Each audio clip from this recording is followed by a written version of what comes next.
sistematikong pagbulok ng sistema ng edukasyon.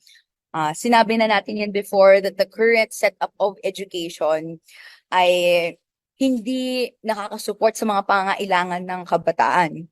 Nandiyan syempre yung kawalan ng budget, and even if nandiyan ang budget ay hindi naman maayos na ginagamit.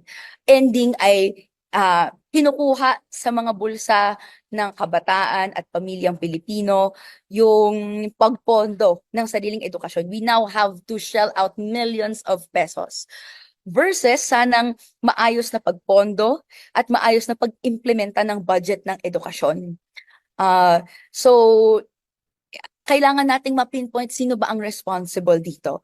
Is it former Department of Education Secretary VP Sara Duterte na nakita natin under her term na naging mababa yung pagbuo ng classrooms ng administrasyon at meron ding mataas and overpricing ng laptops na hanggang ngayon ay hindi pa rin nahaharap kung bakit pa ganun yung nangyari.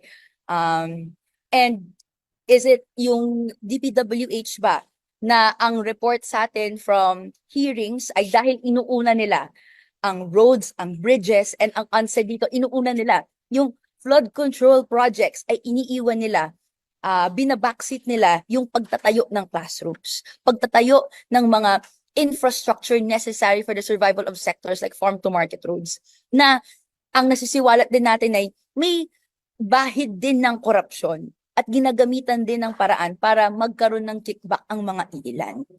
Kailangan may mapanagot